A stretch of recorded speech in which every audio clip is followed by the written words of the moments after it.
Hey guys, Vanilla Thunder here. I'm doing what I said I was gonna do. I said earlier that I would probably get to a presentation that I was gonna get to do for a class, and time has finally come. I have a presentation coming up, and I thought it would help both myself and my channel if I got a little practice in, recorded it, got my time under, and thought it would help me with the class, get a video up. It's a win-win, so thought why not.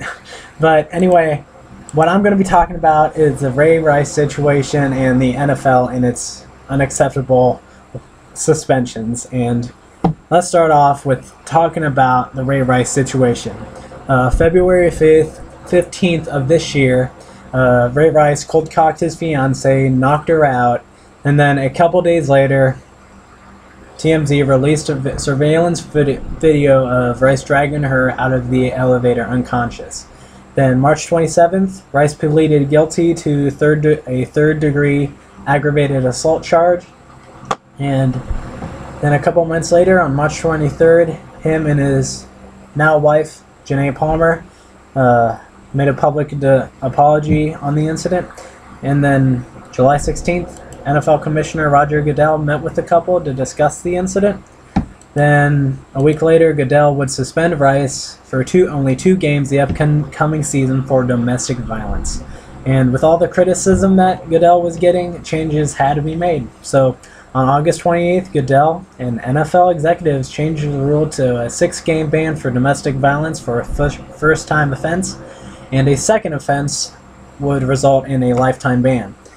And on September 8th, TMZ released a video of Rice striking Palmer, which resulted in Rice getting released by the Ravens and then getting suspended indefinitely by the NFL.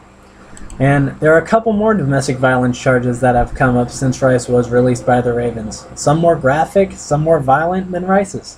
Yet the NFL hasn't handled out any suspensions to these players, even though they've been charged. This is because the NFL has unacceptable ways of going through the suspension of players. Cleveland Browns receiver Josh Gordon has gotten into trouble with the NFL's policy over his short career, but recently Gordon was suspended the entire 2014-15 season for slightly going over the limit. But now Gordon will miss 10 games of the 2014-2015 NFL season, but someone with a domestic violence charge gets 6 games, while violating a drug policy gets an entire NFL season, if you get my drift. Doctorman states, excusing these players' actions sends a message that the country's #1 sports league doesn't care about women, unless they're attending the games or buying merchandise.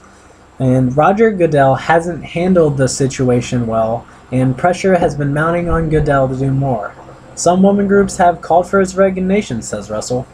And I think the NFL needs to start over and have everyone involved, including Goodell, resign from their positions. And let's talk about professional athletes and the law in general. They seem to get the lighter end of the punishment because of their popularity status.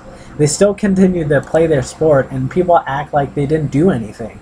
Ray Rice murdered someone, but continued to play football, and he has a memorial of him placed outside the Baltimore Ravens football stadium.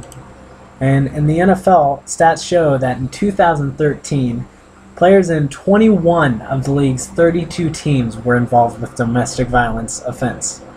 In bottom line, NFL players shouldn't be treated any differently than a normal person. And an athlete who commits a crime like domestic violence should be suspended from their sport at least a year, not 6 months. And I'm being nice, I think, for only a year. And if they confess to a crime, a video shouldn't be needed to enforce a suspension, like what happened in the Ray Rice case. When the NFL hands out a 6-game suspension for a domestic violence charge and a season-long for a drug abuse violation, something has to change.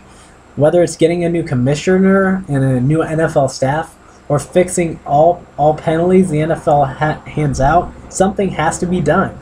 It's not just the NFL athletes, it's all professional athletes. when it comes to disobeying the law like this, professional athletes shouldn't be treated any differently than a normal person.